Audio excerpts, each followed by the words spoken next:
दोस्तों आज यूएन में ईरान की बड़ी कूटनीतिक जीत हुई है क्योंकि तमाम इस्लामिक कंट्रीज ईरान के खिलाफ स्ट्रेट ऑफ हॉर्मुज खुलवाने के लिए यूएन पहुंचे थे और एक प्रस्ताव लेकर के पहुंचे थे कि स्ट्रेट ऑफ हॉर्मुज खुलवाने के लिए ईरान पर आक्रमण किया जाए। लेकिन ईरान का साथ रशिया, चाइना और फ्रांस ने अपना वीटो पावर लगाकर किया और उस प्रस्ताव को खारिज करा दिया, रुकवा दिया। दोस्तों सबसे बड़ी जीत, ये कूटनीतिक जीत ईरान की देखी जा रही है। और दूसरी तरफ दोस्तों बड़ा हमला ईरान की तरफ से इजराइल में किया गया है और यूएस कंपनीज को भी निशाना बनाया गया है, जिसके बाद अब ट्रंप के भी पैरों के नीचे से जमीन खिसकती हुई दिखाई दे रही है। किस तरीके से ट्रंप फंस गए और किस तरीके से यूएन में फ्रांस, चाइना और रशिया ने अपना वीटो पावर का इस्तेमाल करके ईरान का बड़ा साथ दिया और कैसे एक ये बड़ी कूटनीतिक जीत ईरान की हुई। सीधा भरत जी के पास। प्रज्ञा जी, आपके सामने स्क्रीन्स पर ये नक्शा है। यहाँ पर आप देखेंगी तो बहुत सारी ये कंट्रीज़ हैं, बहुत सारी मुस्लिम कंट्रीज़ हैं, जिनमें से आपको कुवैत दिखाई देगा, बहरीन दिखाई देगा, कतर दिखाई देगा, यूनाइटेड अरब एमिरेट्स दिखाई देगा, संयुक्त अरब अमीरात दिखाई देगा, ओमान दिखाई देगा और सऊदी अरेबिया दिखाई देगा, इराक दिखाई देगा। ये जो कंट्रीज, जॉर्डन दिखाई देगा, ये जो कंट्रीज़ हैं, ये सारी कंट्रीज़ मिल करके यहाँ से प्रज्ञा जी जाती हैं यहाँ यूएस, और यहाँ पर यूनाइटेड स्टेट्स में इनका यूनाइटेड नेशन सिक्योरिटी काउंसिल है। ये दुनिया की सबसे बड़ी सुरक्षा परिषद है जो पूरी दुनिया को सुरक्षा मुहैया कराती है। तो ये देश जब यहाँ से निकल करके वहाँ पहुँचे, वहाँ इन्होंने कहा कि इस स्ट्रेट ऑफ हॉर्मुज को खोलने के लिए एक प्रस्ताव यहाँ से पारित कराया जाए, क्योंकि 10 अस्थायी सदस्य हैं यूएन में और 5 स्थायी सदस्य हैं। 5 स्थायी सदस्यों में से अगर 3 खिलाफ हो जाते हैं और 2 साथ में रहते हैं तो भी बात बन नहीं पाती है। किसी भी प्रस्ताव को पास कराने के लिए कम से कम 3 देशों का उसके साथ में रहना ज़रूरी है। आज की तारीख में फ्रांस 1, रूस 2, ब्रिटेन 3, चीन 4 और अमेरिका 5, ये 5 देश यूएन के स्थायी सदस्य हैं, जिनमें से आपने बताया कि फ्रांस, रूस और चीन, ये 3 देश ऐसे हैं जिन्होंने इस प्रस्ताव को खारिज कर दिया, सिरे से नकार दिया और इन्होंने कहा कि अगर हम यहाँ पर इस जगह पर इस स्ट्रेट ऑफ हॉर्मुज को खुलवाने के लिए हम यहाँ पर सेना उतारेंगे, क्योंकि ये देश मिल कर के गए थे, Kuwait, Bahrain, Qatar, United Arab और ओमान, सऊदी अरेबिया, ये सब गए थे कि यहाँ पर सेना लगाई जाए। सुरक्षा परिषद, संयुक्त राष्ट्र सुरक्षा परिषद प्रज्ञा जी दुनिया की बड़ी परिषद है जो दुनिया में शांति बहाल करने के लिए, दुनिया में युद्ध लड़ने के लिए, युद्ध को रोकने के लिए और शांति स्थापित करने के लिए और कल्प्रिट को, दोषी को सजा देने के लिए ये सुरक्षा परिषद है और दुनिया की सबसे बड़ी ताकतों में से एक ताकत है। और ये सब देश मिलकर उस परिषद में गए, बोले कि एक काम करिए, यहाँ पर बहुत सारा हानि हो रही है, सब पूरी दुनिया को तकलीफ हो रही है, इसलिए संयुक्त राज्य की जो यूएन है, यूनाइटेड स्टेट सिक्योरिटी काउंसिल, संयुक्त राष्ट्र सुरक्षा परिषद, वो यह आदेश दे कि यहाँ पर दुनिया की सारी फौजों को लगाकर इस स्ट्रेट ऑफ हॉर्मुज को ईरान से खाली करा लिया जाए और फिर यहाँ से तेल की आवाजाही जो है वो सुचारू रूप से शुरू हो जाए। अब यहाँ पर मसला फंस गया। मसला ये फंस गया कि फ्रांस, चीन और रूस ने कहा यहाँ किसी तरीके की कोई सेना लगाने की आवश्यकता नहीं है, यहाँ पर बलपूर्वक स्ट्रेट ऑफ हॉर्मुज को खुलवाने की कोई आवश्यकता नहीं है। अगर यहाँ पर कोई सेना लगाई गई, हथियार चलाए गए, जबरन इसको खुलवाने की कोशिश की गई तो परिस्थितियाँ बहुत बिगड़ सकती हैं, क्योंकि ईरान कोई छोटा मोटा देश नहीं है। ईरान के पास अपने हथियार हैं और वो जिस तरीके से अमेरिका और इजराइल से लड़ रहा है वो दुनिया में उदाहरण है कि इतनी बड़ी लड़ाई, इतनी मजबूती से लड़ाई कोई भी, अमेरिका, इजराइल और बाकी 5 देश और हैं, इतनी बड़ी शक्तियों के खिलाफ कोई लड़ नहीं पाता है। और स्ट्रेट ऑफ हॉर्मुज ईरान के कब्जे में है, वहाँ जाना प्राण गंवाने से कम नहीं होगा, देशों की सेनाएं गंवाने से कुछ कम नहीं होगा। तो इसके बाद हुआ ये कि यूएन में ये प्रस्ताव गिर गया। किसकी बदौलत? फ्रांस के बदौलत, रूस के बदौलत और चीन के बदौलत। यही प्रज्ञा जी फ्रांस अभी तक अमेरिका की तरफ हुआ करता था और अमेरिका, फ्रांस और ब्रिटेन के भरोसे, क्योंकि 5 सदस्य हैं, फ्रांस, ब्रिटेन, अमेरिका, ये अब तक एक तरफ रहते थे, ब्रिटेन, फ्रांस, अमेरिका,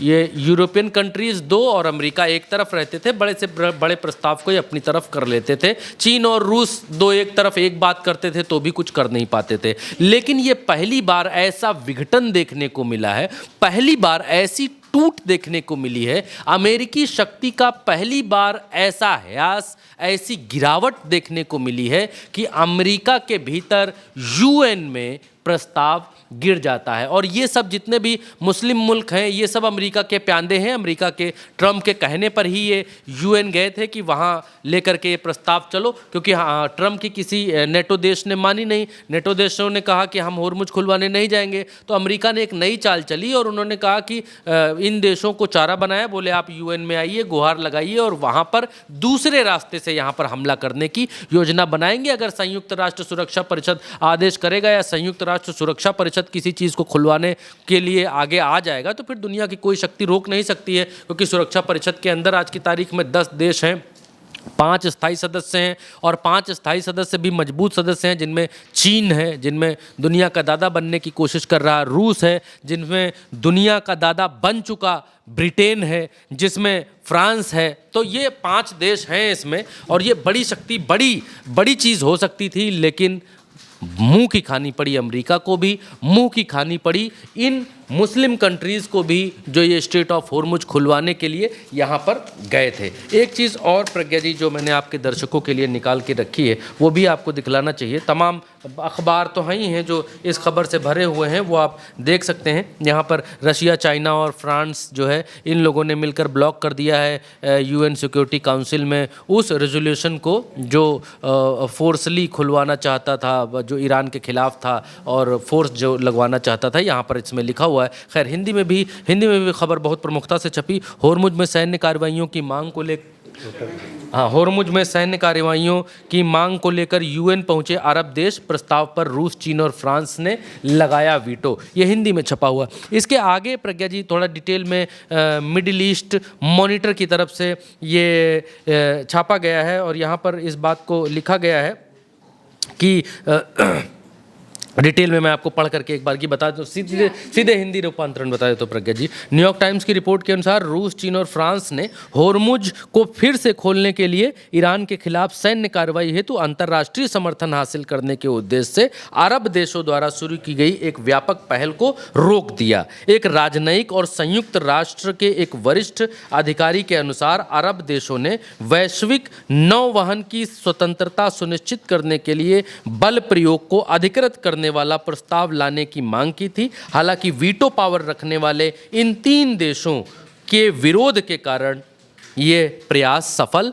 नहीं रहा। रशिया, चाइना और फ्रांस के विरोध के कारण रूस, चीन और फ्रांस ने कहा कि उनका रुख बल प्रयोग को अधिकृत करने वाली किसी भी भाषा के सैद्धांतिक विरोध पर आधारित है। इस रुख को व्यापक रूप से इस रूप में देखा जाना चाहिए कि ईरान की वैश्विक अर्थव्यवस्था को बंधक बनाए रखने और तेल वस्तुओं के प्रवाह को प्रतिबंधित करने की अनुमति दे रहा है। मतलब इन लोगों ने कहा कि ईरान, ये देखा जाना चाहिए कि वहाँ पर ईरान के ऊपर भी किस तरीके से अटैक्स हो रहे हैं और वहाँ पर हम अगर जो उसको खुलवाने के लिए जाएंगे तो वो भी ठीक नहीं रहेगा। हिंदी में उसको बताया। अब यहाँ पर फ्रांस के जो राष्ट्रपति हैं मैक्रो, प्रज्ञा जी, वो क्या कह रहे हैं उसको भी एक बार की मैं बता देता हूं पढ़ करके, हालांकि हिंदी में ही है। फ्रांस के राष्ट्रपति मैक्रो, ईरान में बहुत ही खराब शासन है। इन्होंने उसके बाद कहा कि ईरान में बहुत ही खराब शासन है, इस पर कोई बहस नहीं है। मेरी उनसे कई मुद्दों पर असहमति है, लेकिन इसका मतलब ये नहीं है कि हम उनको बमबारी से बदला देंगे।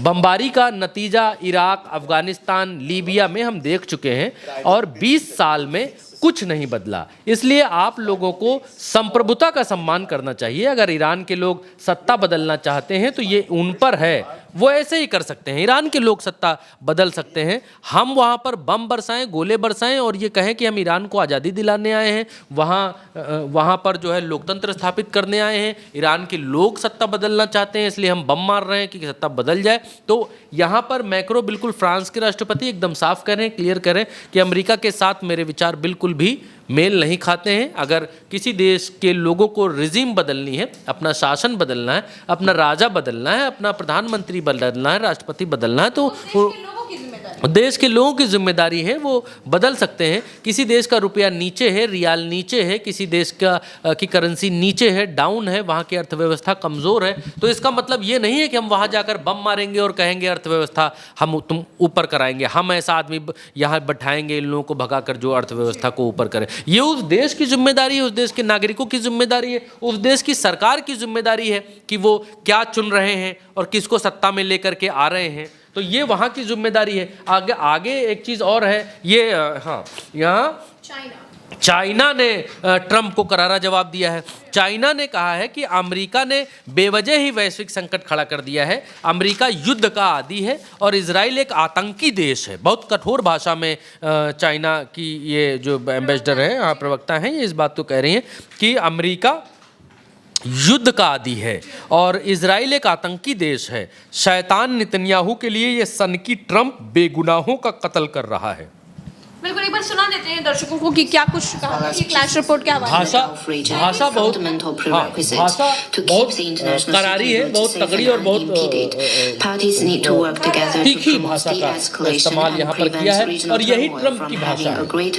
ट्रंप की भाषा में ही चाइना ट्रंप को जवाब दे रहा है, इसमें कोई वैसी बात नहीं है। अब एक और खबर प्रज्ञा जी यहाँ पर अल जजीरा के हवाले से है और ये रशिया की तरफ से किया गया है और रशिया ने यहाँ पर ललकार दिया है अमेरिका को, फिर से ललकारा। एक बार यहाँ पर भीतर तो ललकारा ही ललकारा, यूएन में तो अमेरिका की ऐसी की तैसी कर ही दी और अब आपके सामने अल जजीरा इंग्लिश के हवाले से खबर है। इस खबर में रशिया ने प्रज्ञा जी यहाँ पर कहा है कि इकाई दहाई सैकड़ा हजार 10,000 लाख, इकाई दहाई सैकड़ा हजार 10,000 7 लाख बैरल क्रूड ऑयल जो है वो कह रहे हैं हम दोबारा क्यूबा भेजने जा रहे हैं और जल्दी ही ये क्यूबा भेजा जाएगा और क्यूबा के ऊपर तमाम सारे यहाँ पर प्रतिबंध लगा रखे हैं अमेरिका ने कि क्यूबा को कोई तेल न दे, ऑयल न दे, बत्ती न दे, कोई यहाँ पैसे न भेजे, रुपए न भेजे।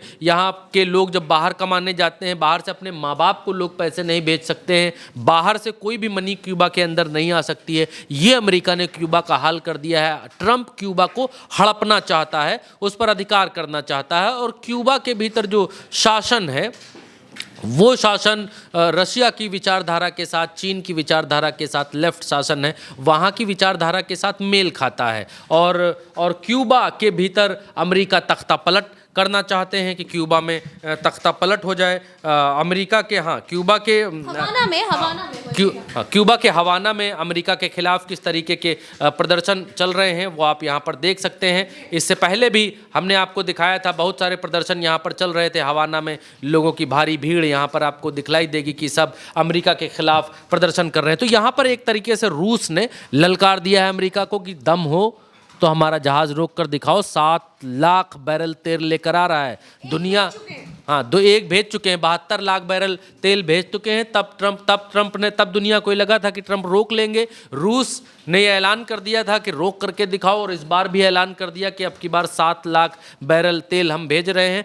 दम है तो रोक करके दिखाओ। क्यूबा में तुम अंधेरा करना चाहते हो, क्यूबा का तेल बंद करके, बिजली बंद करके वहाँ के लोगों के ऊपर तुम अत्याचार कर रहे हो। अमेरिका को सीधी धमकी है, दम है तो रोक करके दिखाओ। अमेरिका के अंदर जरा सा भी गूदा नहीं है कि वो इस जहाज़ को भी रोक करके दिखा दे। इस जहाज़ को रोकने का मतलब है सीधा सीधा रूस से पंगा लेना और रूस का अगर जहाज़ रोका गया तो रूस भी रिटेलिएट करेगा और अमेरिका को इसकी भारी कीमत चुकानी पड़ेगी। अमेरिका इस बात को जानता है कि उसके देश में इस समय सेना प्रमुख का इस्तीफा हो चुका है, उसके नीचे के 12 और कमांडर्स का इस्तीफा हो चुका है।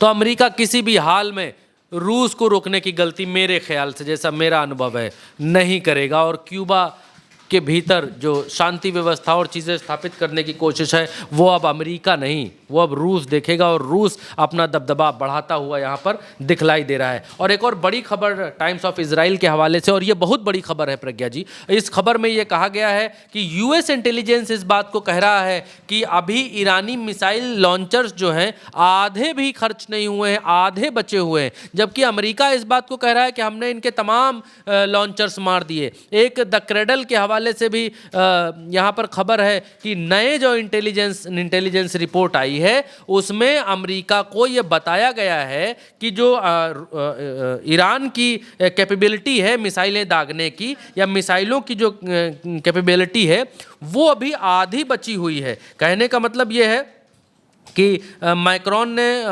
कहने का मतलब यह है कि यहाँ पर नई खुफिया जानकारी के आकलन के अनुसार, हिंदी में बता रहा हूँ मैं आपको, ईरान के पास अभी भी अपनी लगभग आधी प्रक्षेपण क्षमता बची है जो लगभग पूर्ण विनाश के अमेरिकी इजराइल के दावों के विपरीत है। ये यहाँ पर कह रहे हैं। इसका भी हिंदी रूपांतरण टाइम्स ऑफ इजराइल का भी बता देता हूँ। अमेरिकी खुफिया एजेंसियों के आकलन के अनुसार ईरान के लगभग आधे मिसाइल लॉन्चर अभी भी सही सलामत हैं। तो ये तमाम सारी रिपोर्ट्स में ये निकल करके आ रहा है कि ईरान, अमेरिका कह रहा है कि हमने कमर तोड़ दी और इजराइल कह रहा है कि हमने इनके तमाम रॉकेट लॉन्चर्स और सब तबाह कर दिए, घुटनों पर ला दिए। अमेरिका तो कह रहा है हम इनको पाषाण युग में भेज दें, लेकिन वो सारी चीज़ें होती हुई दिखलाई नहीं दे रही। इनकी जो रिपोर्ट्स हैं, ट्रंप की बातें और इनके दावे नहीं प्रज्ञा जी, ट्रंप की बातें और यूएस इंटेलिजेंस की जो रिपोर्ट्स हैं वो बिल्कुल अलग अलग है। ट्रंप मुंह से कुछ और कह रहे हैं लेकिन इंटेलिजेंस रिपोर्ट्स कुछ और कह रही हैं। यहाँ पर रूस, चाइना और फ्रांस के बाद अब ऑस्ट्रिया ने भी किस तरीके से,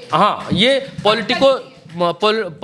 पॉलिटिको यूरोप है, वो यहाँ पर छापता है कि ऑस्ट्रिया ने यूएस मिलिट्री एयरक्राफ्ट को उनके यहाँ अपने मिडिल ईस्ट में जो वॉर चल रही है उसमें जहाज़ों को यूज़ करने के लिए अमेरिकी जहाज़ जो ऑस्ट्रिया का एयर स्पेस यूज़ करना चाहते थे वहाँ पर मनाही कर दी है और इस बात को कहा है कि आप हमारे आसमान में अपने उन जहाज़ों को जो ईरान में युद्ध करने की मंशा रखते हैं, जो वहाँ बमबारी करने की मंशा रखते हैं, उनको आप हमारे देश के एयर स्पेस से नहीं उड़ा सकते हैं। तो तमाम सारी यूरोपियन कंट्रीज़ के एयर स्पेस बंद करने के बाद अब एक और देश ऑस्ट्रिया भी सामने आ गया है जिसने अमेरिका के लिए अपना एयर स्पेस बंद कर दिया है। तो यूएस और इजराइल दोनों का ही बहुत नुकसान हो रहा है और ईरान के साथ एक के बाद देश आने लगे हैं और साफ तौर पर ट्रंप जो चाहते थे कि दुनिया के तमाम देश इस युद्ध में शामिल हों और ईरान के खिलाफ खड़े हो जाएं, ऐसा बिल्कुल होता हुआ दिखाई नहीं दे रहा है। तमाम देश इसको ट्रंप की अपनी लड़ाई, इजराइल की अपनी लड़ाई बता रहे हैं। तो फिलहाल के लिए इस खबर में हमारे साथ इतना ही और हम फिर मिलेंगे अगली चर्चा में। इस पर आपकी क्या राय है कॉमेंट बताइएगा। चलते हैं, नमस्कार।